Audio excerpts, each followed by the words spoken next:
Thank you so much for joining me. My name is Joseph Rosenfeld. I am an image consultant of long standing, and I am really delighted to have you with me today. I'm going to begin with a little bit of an introduction of myself. I want to tell you just a little bit about myself as we get into today's presentation about improving self-image to boost reputation. This is a subject that is really near and dear to me because of life experiences. This is essentially what got me into becoming an image consultant. I'm very interested in self-image because although what people would say I'm most known for, or in some circles famous for, is that I know how to put a wardrobe together like nobody's business. And although that's true, I have always been concerned and interested in why the clothes we wear can convey so much incredible power. A lot of this began for me as a teenager when I was severely bullied and wanted to be able to make more of myself. I can tell you that I behaved in a way that is smaller than my present adult stature of 5'3". I felt small in the presence of other people. But when I was out on my own or alone in my head in the vast wilderness that could be any of our heads, I felt like a giant that nobody could see. But I knew that giant Joseph was really in there. I knew that I had superpowers. So when I began to dress myself in that way, it began to shift the way that people around me saw me, treated me, conveyed interest in me, or continuing disinterest. So this is what led me into my profession and why self-image is so important. You see, it isn't just what you wear. If you wear great clothes or present yourself in a strong way visually, but you are retreating in some other way. Maybe it is the sound of your voice. Maybe it is the choice of your words.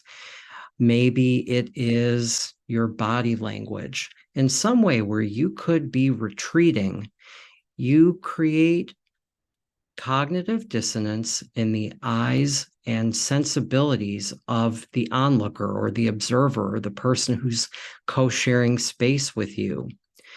So I want to explain how this works so that you can begin to think about how to eliminate that and treat yourselves as the strong individuals that you are. So I want to talk about self-image and the importance of it as it tethers to reputation in your personal and professional growth. Self-image is important because how we think about ourselves affects how we feel about ourselves and how we interact with those around us. A positive self-image can boost our physical, mental, social, emotional, and spiritual well-being. Your personal reputation is one of your most important assets. Let me repeat that. Your personal reputation is one of your most important assets. A positive reputation will open up new opportunities in your whole life. Your personal reputation can be the difference between excelling or stagnating in your career and indeed in your whole life.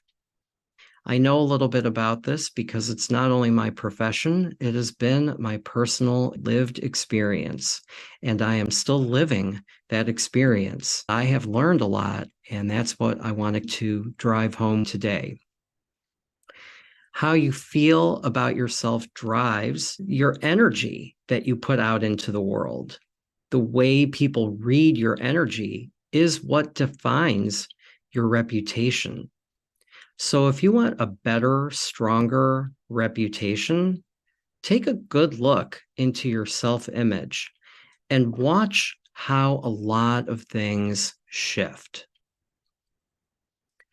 While we're talking about self-image, it's important not to get too far ahead without explaining what the heck is this.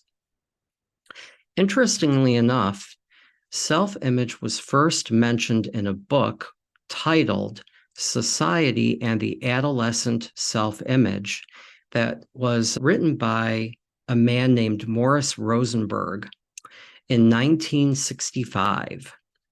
And he describes that self-image is the view or concept that one has of themselves, like the sort of person that we think we are. This also includes our body image and our gender and identity.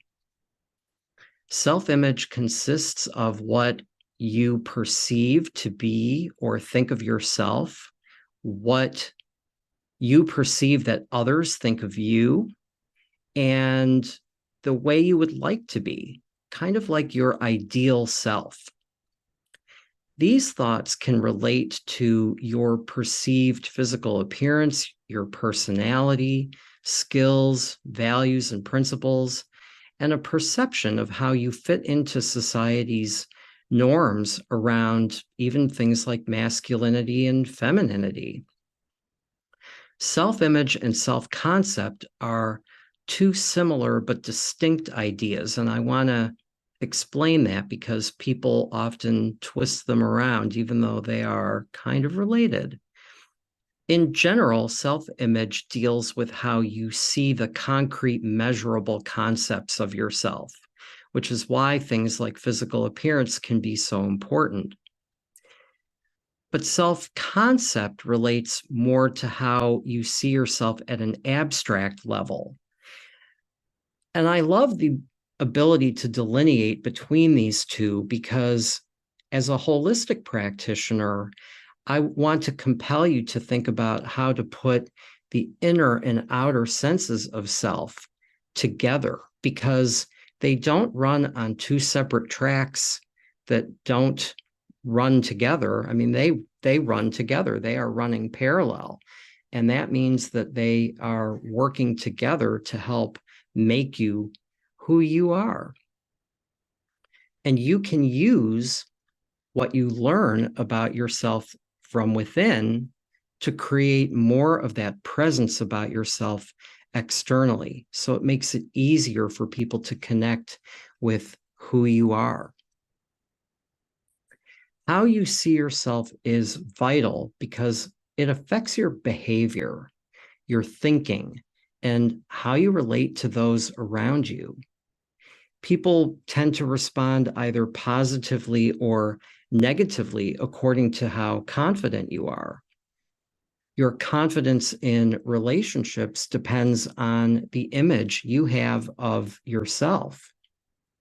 So, in talking about this connection between self-image and self-esteem and confidence, it continues the theme of symbiosis, that the inner and the outer are related.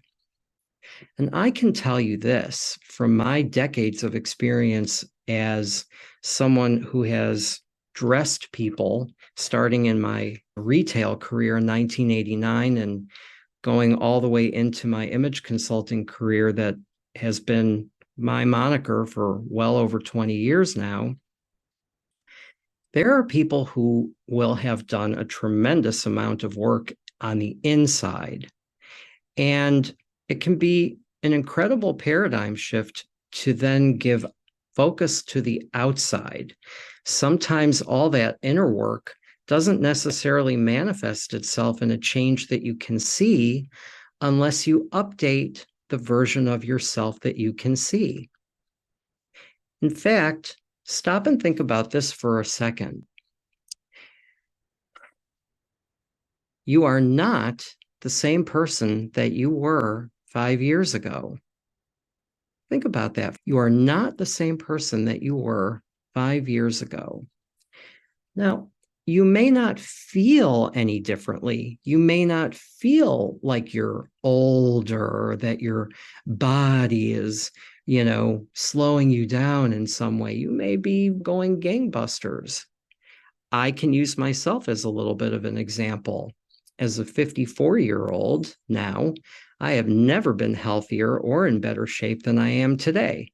And as I love to say to my clients when we have these kinds of conversations, we're as old now as we've ever been.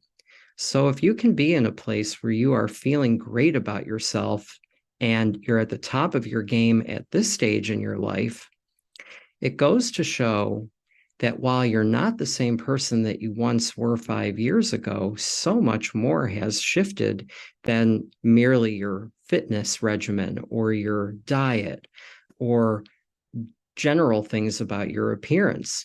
You have 5 more years of wisdom, 5 more years of experience, 5 more years of challenges, 5 more years of failures, 5 more years of opportunity, and 5 more years of successes, and 5 more years of desire. That adds up to a whole lot that can change in a person in 5 years' time. And you need not even look as far back as 5 years. So, as mentioned earlier, this self-image that we're talking about influences the perception that others have on us. It's helpful to think of your self-image like a vibe that people can pick up, as in a vibrational energy. When you meet somebody and you just have a good sense of them and you don't really know why, in your subconscious, you've been able to pick up something, and that's vibrational energy. Interestingly, and in contrast, it's also possible to put people off. Maybe you have all the right things to say, but it doesn't show. And that again creates the sense of cognitive dissonance that, well, on paper, it sure sounds good. Or, this person, you really look the part in a way, but it's not really coming through. Coming through is about the vibrational energy. So self-image is about coming through with your energy. If you don't believe me and you're a little skeptical, think about this. If you write a text for a post or an email or a text message or even a script that you're going to use to give a presentation, if your energy is off when you write that text, it can still impact the vibe that people receive through your written communication. So you want to work on your vibe. That's one of the key takeaways. Now, how can you work on your vibe? We need to discuss how behavior and choices are often aligned with self-perception. There is a theory of self-perception that individuals infer their own attitudes, beliefs, emotions, and internal states by observing and interpreting your own behaviors and external cues. That's a lot to say, isn't it? But it's true. In fact, there's a guy named Daryl Bem who first introduced this in an influential paper all the way back in 1967. So this concept has grown into our cultural awareness for decades now. The central theme to this theory of self-perception is that as a person, you may not always have direct access to your inner feelings or motivations. Instead, you might draw conclusions about your preferences or beliefs based on your behavior and the circumstances surrounding your behavior. Like, why did something happen a certain way that made you act or be a certain way? This is similar to how you might draw conclusions about the internal states of those around you when you observe their actions. Like, it's harder to maybe think about that for yourself, but if we were having a meeting in person and you saw me recoil or retreat, away from you, you might wonder, gosh, what's going on inside of Joseph that made him pull away from, this conversation? And sometimes studying that around other people can mirror things that are happening for ourselves. Think about the connection between your behavior and the choices that you make with your self-perception. I'm going to give you some examples. And I'll use myself as an example to try to illustrate some of these points. Think about if you are ever uncertain about your feelings or attitudes, where you're more likely to rely on an external information to form a self-perception. So, for example, I'll use the idea of going swimming. I am not really a great swimmer. When I was a boy and in Boy Scouts, in order for me to advance ranks as a Boy Scout, I needed to earn certain merit badges. So I earned the swimming merit badge. I didn't really like swimming. I didn't feel like I was good at it, but I didn't have to like it or be good at it. I just had to get through it in order to, earn the merit badge. But I never really took to swimming. I didn't like the lakes where I had to go swim or whatever the situation was. I just didn't like it. Now, that can change when, let's say, we're all going swimming together and willingly we take an action that confirms our preference for swimming. Now, over the summer, I was in Croatia, and along a beautiful seashore, I did not get in the water because I saw too many people coming out of the water. They were injured coming out of the water, and I didn't want to risk that for myself. But earlier this year, I was away in the Caribbean, and it took me several days before I went into the water. But then I went, and I loved it. My feeling and attitude about myself and about the act of swimming was really exciting. In fact, I couldn't wait to get back in. I found myself laughing at myself, of my old self. Why didn't I just do this so much sooner? I guess I needed to get into the warm waters of the Caribbean to figure out that I might like it very much under certain circumstances. And it was fun. But if you feel coerced, like if you're going swimming with friends or your partner and they say, oh, come on in, it's great, and they kind of drag you into the water, you may not like it because it's not your choice. So, although I'm talking about something like swimming to try to illustrate the point here, you can extrapolate this into basically every attitude, action, or behavior or feeling about yourself or your circumstances in life in general. And this affects the success that you experience as a person, personally and professionally. So if you willingly take an action, it will kind of confirm your preferences. And this, in some ways, dovetails to my story as an example, as a parable about swimming, that a lot of what we have to do in life, especially in our professions, requires a certain degree of courage. And people really appreciate it when you step up and do something that you know you can do, but also requires a kind of courage. That sort of bravery helps you succeed in the eyes of people around you. And of course, this gets right into the heart and soul of what your reputation is all about. The more consistent your behavior, the more positive your reputation. So if you keep stepping forward and volunteer and ask for more responsibility or finding more ways that you can serve those around you who need your gifts and talents and strengths and energy and vibe and all that good stuff and intellect, the more consistent you are with stepping up, the more positive your reputation. People tend to rely upon you more when you repeatedly demonstrate that you're earnest in your efforts and care about what you're doing and about the people your work affects. The consistency that we're talking about here begins with your self-image. And consistency, the repeated positive thoughts and related actions, generate a stronger self-image.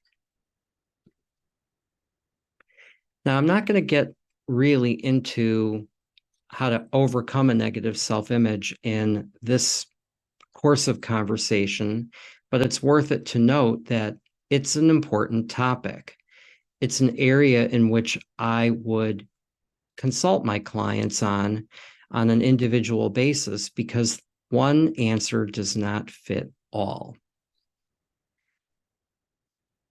When it comes to cultivating a positive self-image, though, there are things that you can do, and I'm going to make some recommendations about that. One of the things that is important is while you're working on the internal aspect of your self-image, to give some focus to your outer image.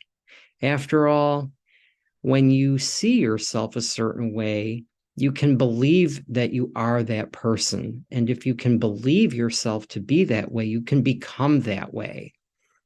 In fact, in my work with clients, more on the side of things that is more about the visual image, I ask each individual to tell me who they are and who they want to be in a very controlled and constructed kind of way that is systematic, and it's very effective and it works. When I understand who a person tells me that they want to become more like, that moves the needle forward into the future self. How can you bring the future self into the today, into the now? You do that by actually creating an environment where you can feel like your future self now. And that environment happens to be with your clothing, with your wardrobe. There's the old adage, dress for the job you want, not for the job you have. And although I think that adage is a little antiquated in today's day and age, where I think work and whole life are so enmeshed into one, I think about dress for the life you want to have, not for the life you have today. The life that you want to have is a hybrid blend of the current self and the future self. You can't ignore the current self by any means. You have to bring the current self along with who you wish to become. And so environmentally, if you can construct a look for yourself that helps you see yourself as that person that you wish to become, you have already planted the seed, you have already watered the seed, and that seed is growing. And it's growing physically by putting the right look on your body. And when you can see that shift on the outside of yourself, it is a manifestation of micro thoughts that you have had on the inside. This is just a part of who you are from deep within. There are some other practical steps that you can take, actionable steps, and they are easy but thoughtful. And I'm going to present them to you right now. You might even jot these down if you can. The first thing to do is to conjure an image in your head. It could be a still image like a photograph, or it could be a moving image like a movie.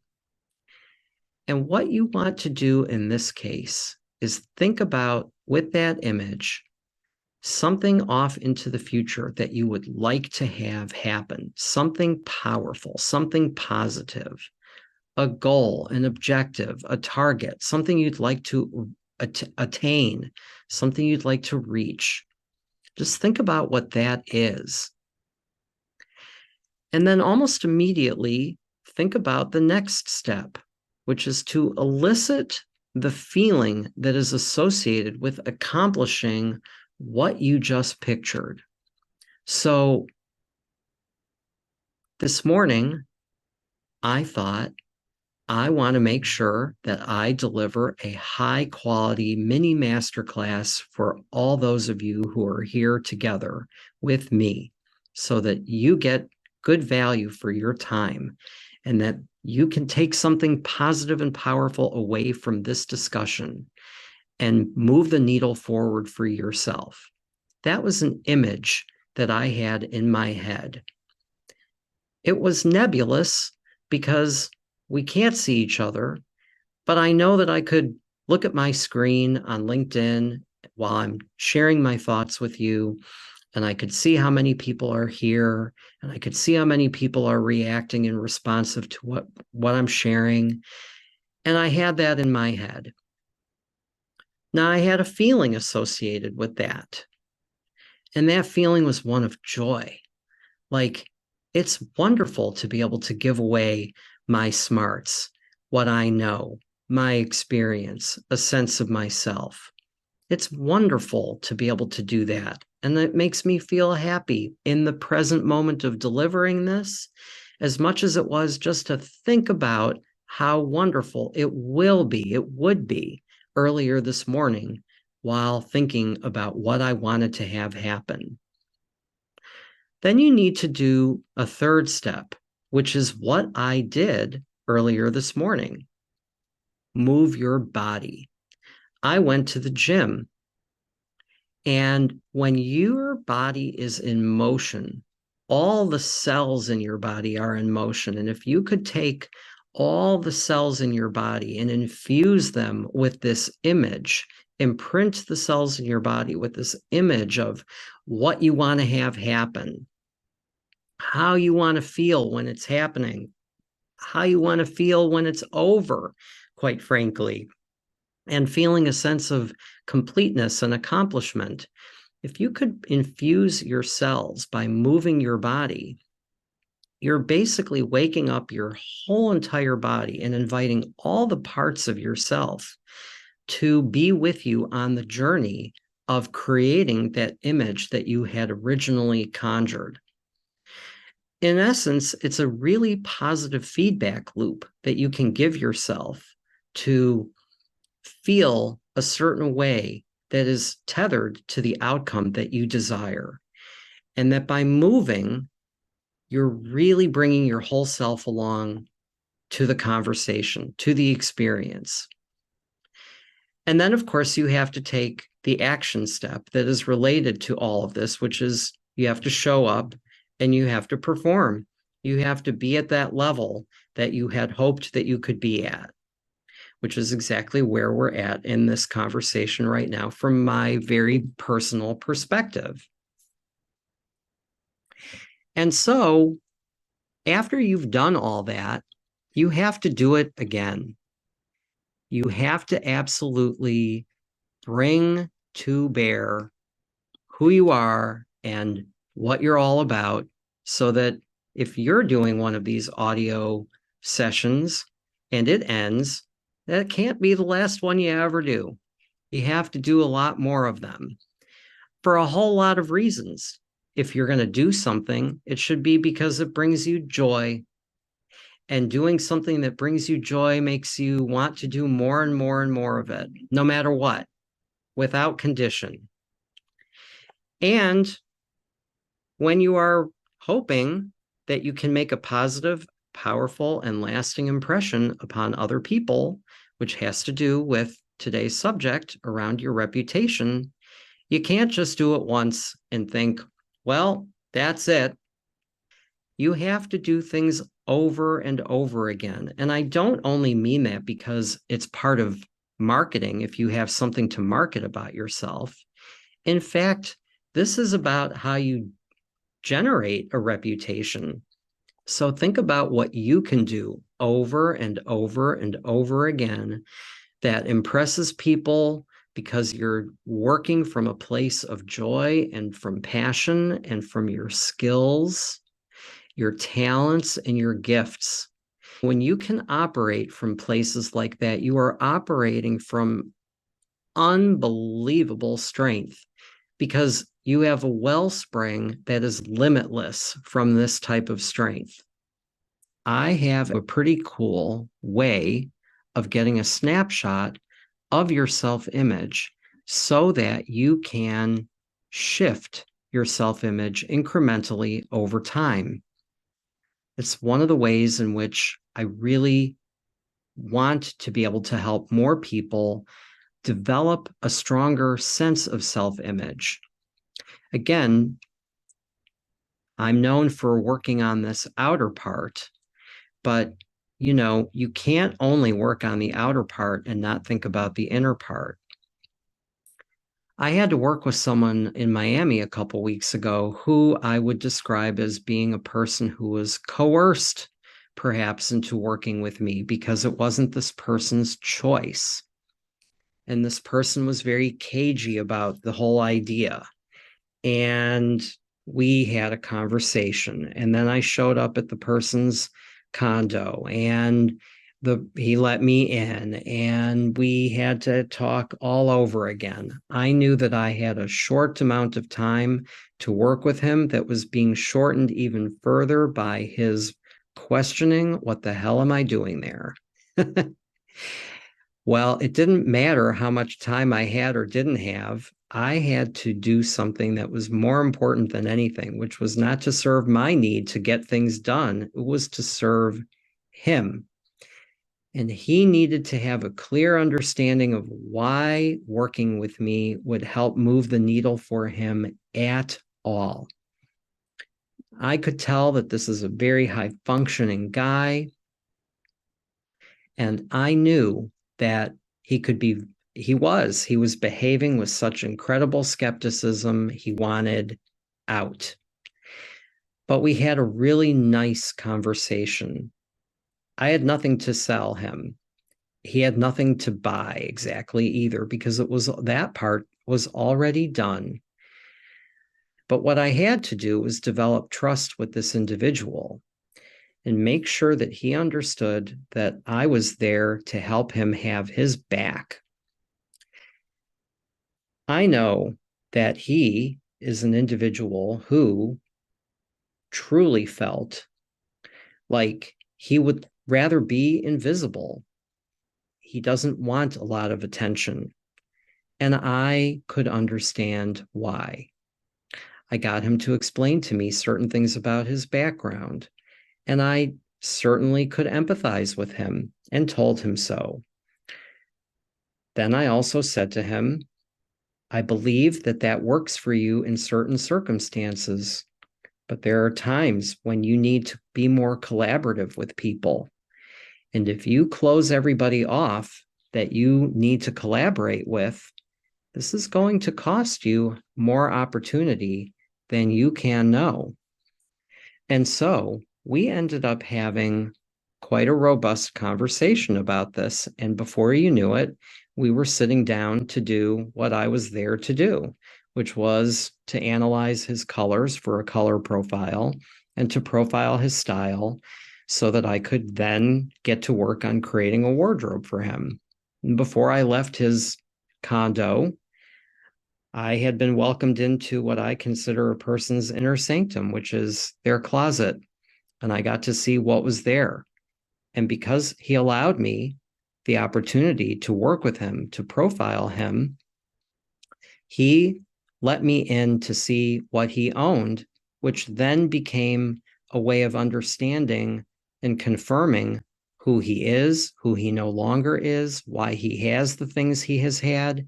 And it wasn't like taking inventory of the clothes. This was now more about taking a personal inventory of the person himself, which was a great wow for him and me. And I could celebrate certain things that he had as a way of saying, man, you are more on target than you realize. You just need to go for it more in these areas. And now, next week, I will go back to Miami and I will see him and present him with his look, which is very exciting. But you see, what I had to do there had everything to do with his own self-image, to also be able to trust that what was being presented to him through his company and through my presence of being there was all to help him. And once he saw that he could make this choice and that it was not a coercion, he became a much more willing participant. So, with that, Elia, thank you for joining me here, and I'd love to hear what you have to share on the subject. Hi, Joseph. It's a pleasure to be here, and I love your content because it's always teaching me something or it's a great reminder about something. But what I love the most is that you are talking about inner connection. You are not talking about dressing up. It's like really see yourself the way that you are and just get rid of these layers of false belief that you have about yourself and then take it and showing that outside with the way that you connect with the world. But what is the most difficult thing that you find when you talk to people because they now you are like transferring a feeling of trust because you believe on them, you can see beyond their limited belief about themselves. What is the most difficult step to go from knowing a new you and now communicating with the outside? Because when I normally work with people, they are so excited at the beginning, but then the tendency is to come back to the old self and then they have to deal with that until it's normal. How you manage that with people? How would you help them in that process? Oh, Elia, thank you for asking that question. This delves a little bit into the methodology of my work, which I'm very happy to share. And I'm going to try to convey it in such a way that, although in some ways it's about the way I work, it's very much about the outcomes that I deliver for my clients. And that's what you're really asking about, is how do we get our clients to have a lasting kind of an outcome that comes through the work that any of us who work with clients as coaches and consultants, how do we get that? How do we get to do that? Well, there are a few things that I have to say off the bat here.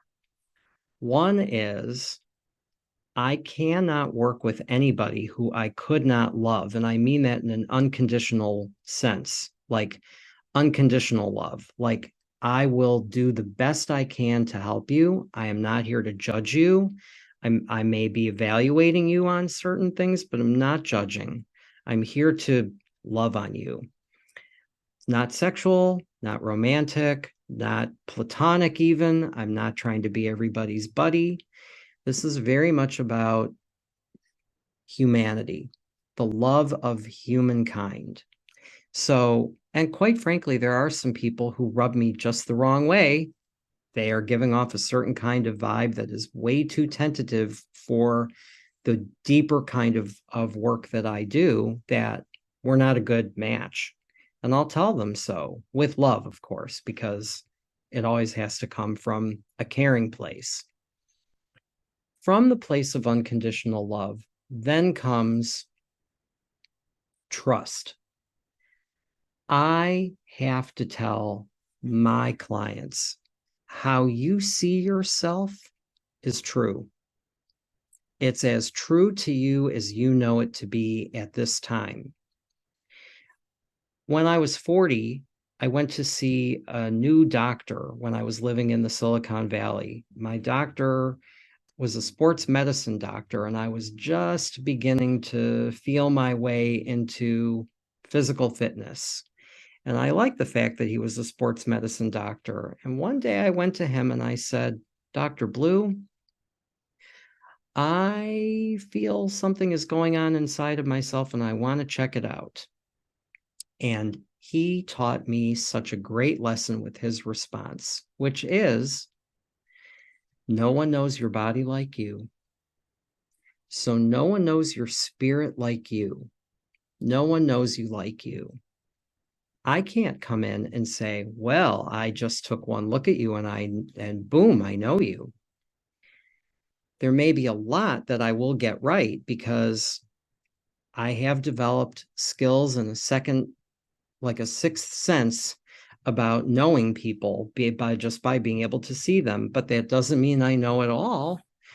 And that would be ego if I claimed that I did. So I don't. But I'm curious, and that's the other part that I have to bring into this is while I trust my client to be able to tell me who they say they are, I also am curious to test that out. And that's one of the reasons why I ask individuals to tell me who they are as much as who they want to become. And that's why I also use certain other measures like my color profiling system, which allows me to see people from an energetic vibrational way that almost nobody else does. And it's extraordinarily accurate. So I feel like when you start to really develop that trust in people, so you have unconditional love, and you have trust, and you have curiosity, it starts to build a really lovely ecosystem for the person that you're serving and for the experience that you're co-creating. I consider all the work that I do with my clients very much a co-creation.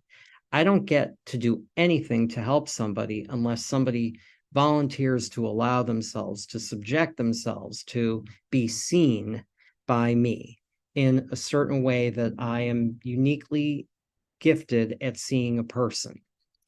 And so all of these things create this ecosystem. Another thing I would add in, Elia, is the subject of vulnerability. Now, I don't feel vulnerable around my clients. I want to say that very clearly. And I don't generally feel vulnerable around most people. I will risk what people would consider vulnerability by being honest, truthful, telling something deeply personal. But to be truly vulnerable is when somebody that you are in communication with might run away from you, might be listening to this session right now and drop off because they think that, I'm just not connecting with them or whatever. The idea of vulnerability requires that somebody may go against you for saying or feeling or believing, thinking, whatever that is that you put out into the ether. And I don't feel that way. In fact, I feel compelled that I trust the relationship that I want to build with my client or with my partner in my personal life or my friends or my family.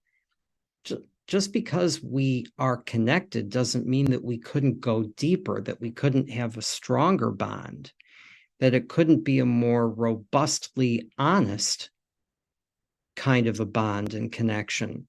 So I trust the relationships that I'm building, and those include with clients, to maybe share something personal about me as if in a way to go first. Because if I go first, then I believe, and I have experienced this time and again, that my clients will feel like they can speak.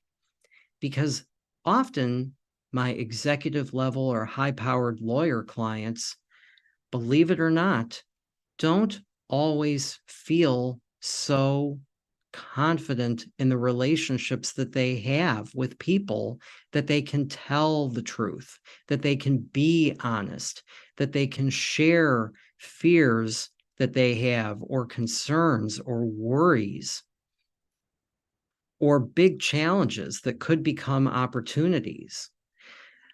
I want to create that kind of safe space for people. I want to create that safe space right here in this space so that we can be honest with each other. And I believe that when we allow for the creation of a safe space that is based on unconditional love, trust, curiosity, and the will to do fine work, what we create for the client is the ability for what we do with the client to stick. And so, as I tell my clients, Elia, I never know what a new wardrobe capsule is going to look like, for example, just because I've now profiled their colors and their style. I don't know what it's going to look like yet. I have to go out and find it. I have to source it. I have to bring that person's psyche into my head. I have to try to become as much that person as I possibly can, to feel into what it is like to be that person, and to feel into what about that person that person wants to become more of. But because I've done a lot of groundwork, when it comes time to present the new look, which could be scary, I always invite everybody to experience the newness and the nervousness of it and the joy of it that even I do, because I can't always know that someone is going to love what I've pulled together for them. They do, but I'm always willing to see that it could go wrong. I'm always willing to see that it could go south. When someone is honest with me, it is fail safe. And honesty requires that feeling of safety. So that's why I have this little ecosystem that I'm describing to answer your question, Elia. I hope that's instructive and gives you something to think about. I love your answer. It was, yeah, amazing. I love it. Thank you so much for taking your time and prepare all this information for us. That's a pleasure. Thank you. Thank you. The pleasure is mine. Welcome on up. Thank you so much. My pleasure. Are you still in France, by the way? I just got back. Like today is my first day back in New York. Oh my goodness. Well, welcome home.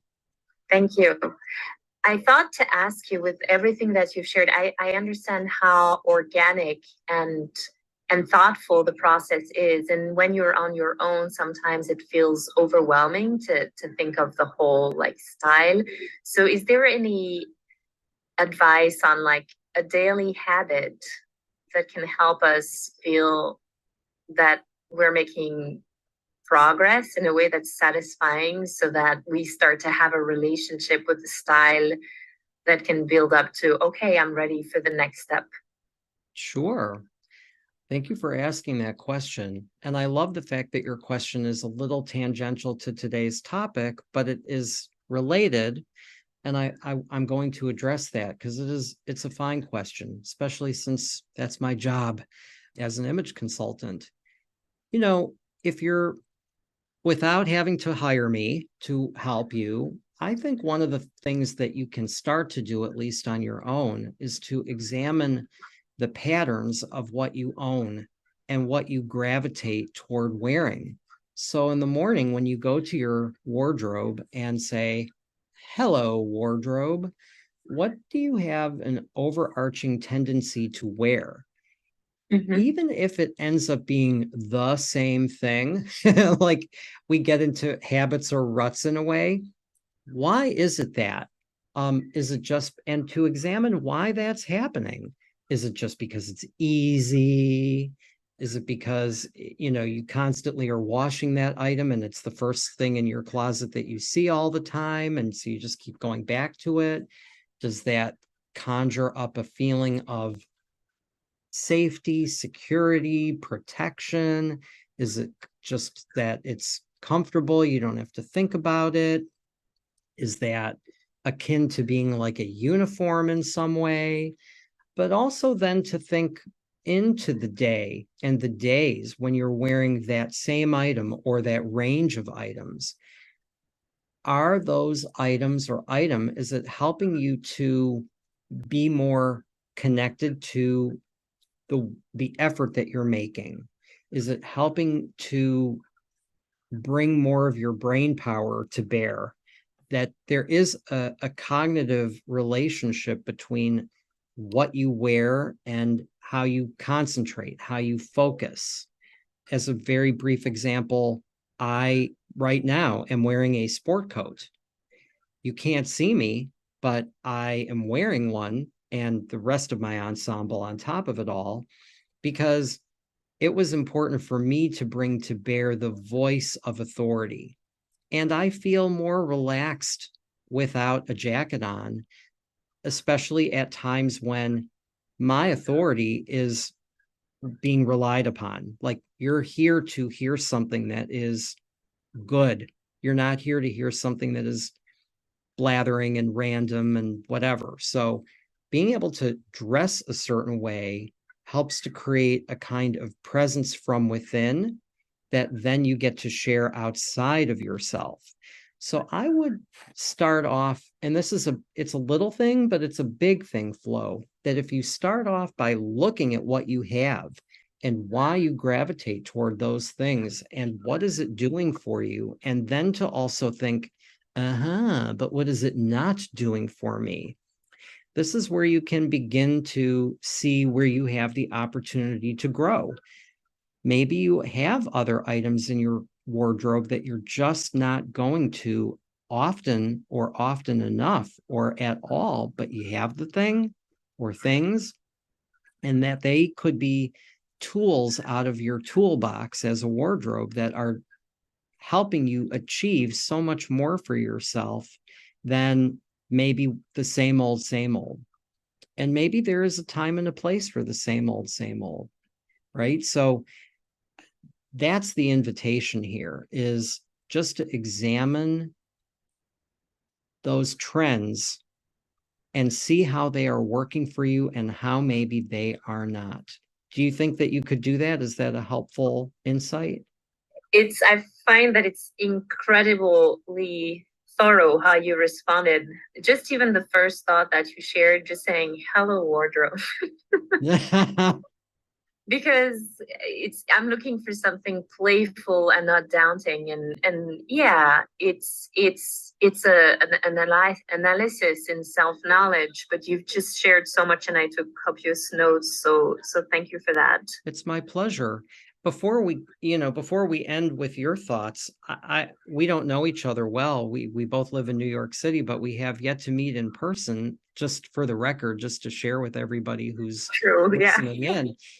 But I do want to say this, not only are you a person who is a practitioner in the healing arts, I know that you are also a performer. And so you have, in some ways, like a lot of us, divergent interests. And yet I think it's rather important and special that there is a performative part of you that is for the joy of it all, that the way that you help people to heal and the way that you help to entertain, in a cabaret setting, is all about delivering joy to the people who you are in audience with. And so I think, to some degree, although I wouldn't necessarily say that you should wear what you would wear to one of your cabaret acts, to your healing work in some way, there is definitely some overlap. I'm not even trying to step out of my bounds to say this. Because these tracks of energy flow, no pun intended with your name being flow through you, Flo. you got to go with the flow. That's my pun of the day. Sorry. You have to go with the flow and see that these two tracks are interrelated because they run through you. So if I were profiling your style, like if I was, working with you, I'd be so curious to see where these tracks are laying right on top of each other, because how you show up to deliver the very best of you in your healing work as well as your stage work, which can also be not only joyous to the audience, but healing for us as well. It's wonderful to think about how fulsome your connected but individual tracks of work and passion are for you, and how that could help to generate a wardrobe, a look for you that is consistent and that invites you to bring to full bearance all of who you are in all the ways. So much so that maybe, you might even think about, hey, there's a lot of healing work that I do, as a coach. But imagine what I might do with my vocal intonation that is something otherworldly when I am singing. And how might I want to show up and be that way when I am performing? It could be more incredibly powerful for my audience than I ever thought possible. So, all of which is this is gets you right into the core of my head and the way I think about people, and how there really is this kind of interconnectivity flow, and how important it is that you think about this when you go open up your closet and start looking at the pieces you have. So when you go to work on building a wardrobe, you're thinking with all these parts of yourself in place, which makes it, if not daunting, certainly quite a bit more empowering and joyful, because you get to bring both of these wonderful special parts of yourself into the situation. Yeah, I love it. I see it's always the same with social media. Like the more I'm pointed with all of consciousness goes in the same direction, it's more powerful results. So I, of course, didn't think of applying this to my wardrobe, but this is incredibly inspiring, and I can put some thoughts into it. So thank you so much. Fabulous. Very happy that you came up to ask the question. Angela, thanks for coming up. How are you? I'm excellent. It's so great to see you, well, hear you, Joseph. It's been amazing. So yeah, no, you know what? I love this, this talk that you're doing today. I think it's amazing. And, kept the room going, and, people are staying, and it's awesome. And I love everything that you do, and everything that you do for people, and the way you take, it's a thing, like it's just a thing, like color theory, and just like, and really like putting a look together for somebody. Like it's this bespoke experience, and, I don't know if any of you in the audience have seen like Joseph's videos on LinkedIn, but he'll take you into his closet, and, it's an experience. Like everything about you is an experience. And I just want to applaud you. And I'm just, so grateful for you, and all that you do. And I guess I'll have a question for somebody that is, is thinking about, maybe they're like hearing you speak and seeing you, the posts that you've been doing. You post, I mean, if you're not aware, Joseph posts amazing content on LinkedIn. He's an amazing provider of content here on the platform. There aren't, I feel like there aren't that many that are like amazing, and you're among them. And I mean, as far as, I guess, for somebody that like, where is somebody in their, like, where are they in their mindset that they're like, I need Joseph in my life. I need Joseph. I need you now, Joseph. Like, at what point do you find that your clients are coming to you, where are they at emotionally right before they decide? Because, this is not the, not people they're not even aware that maybe that they need someone to help them with their self-image and the way they present themselves and executive presence and all that stuff. Like maybe this is new for them. It's not, this isn't language that's been in their repertoire before. So I'm just curious to know, like, where is somebody before they're just about to outreach to you, Joseph? Oh, This is a good question. You're making me think.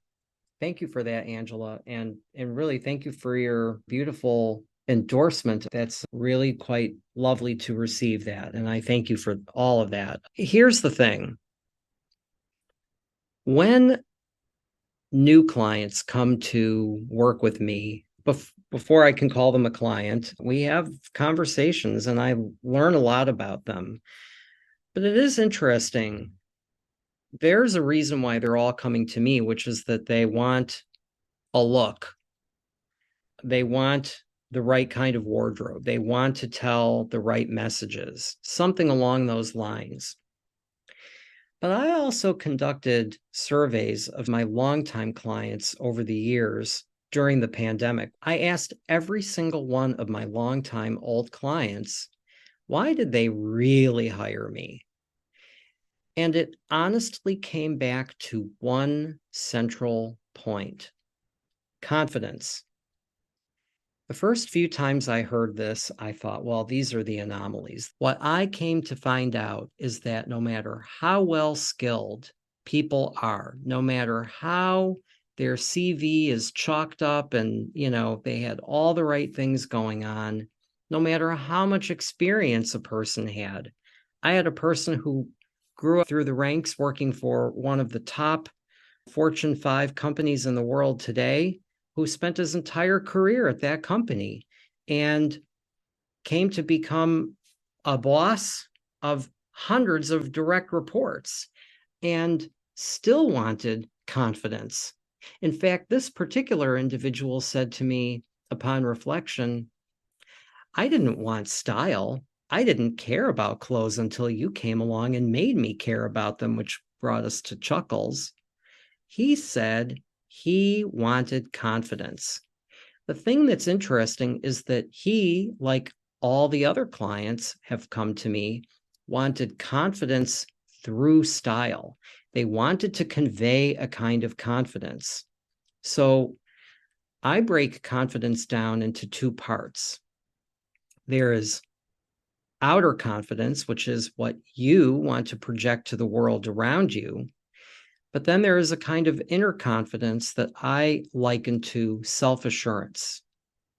So if my client wanted confidence, I say what he wanted was self-assurance that he belonged in that role, could handle working with all these direct reports coming to him, that he could start out the day at the back of the office and work his way up towards the front of the office, touching base with every single person to see who they were working with and how they could collaborate and not double or triple the effort of work, and how they could be more effective and efficient.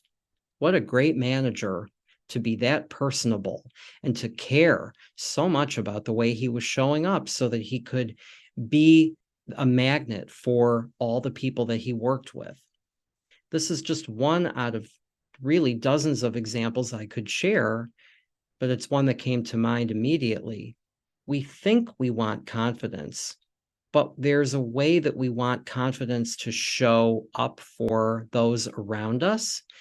And we also want confidence to be a part of us from deep within, which of course comes back to improving self-image. Imagine that this individual improved his self-image, which he did, boosted his reputation among his organization so that his several hundred direct reports could come to him and not feel threatened by the fact that he is the big boss of them.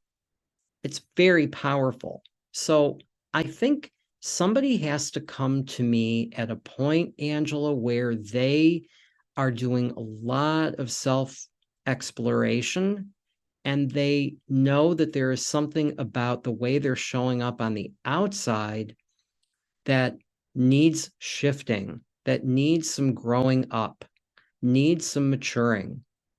And then the secret part of it is that they don't even know that what they also need is this sort of touching point from the inside where I'm capable of addressing their outer need with their inner need and identifying what that inner need is and providing what they need, both inside and out. So that's really the way I would have to describe how people come to me and when that happens. You know, it reminds me what you're saying. It's like, you know, there's like a saying, like you polish over here and then it shines over there. You know what I mean? And I don't know, for some reason that just reminded me of that. Like you're saying, like, you know, like one thing triggers another. And I think I mean, that's the excitement and the mystery of the whole thing, is that, you know, it's almost like, you know, you go somewhere for one thing, but then you got something else. And you're like, oh my God, I thought I was going for the sandwich, but I got like, you know, like a seafood tower. You know what I mean? It's like, I don't know. It's kind of exciting and amazing. Absolutely. When you serve your client and supply what they want, you may also then have the opportunity to give them what they need.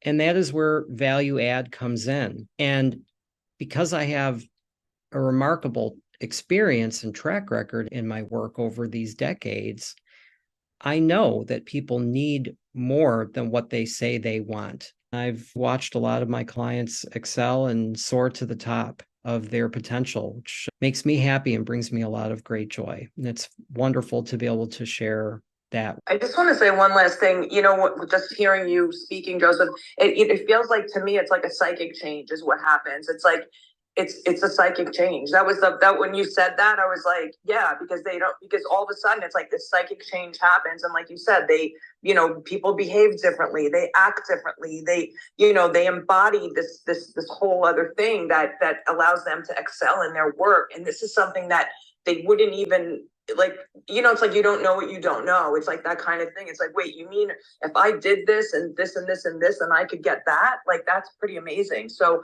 it just reminded me of that the people that you're working with are having a psychic change. So I think that's pretty damn incredible. Nicely said, Angela. And thank you for that reflection. I may have to use that.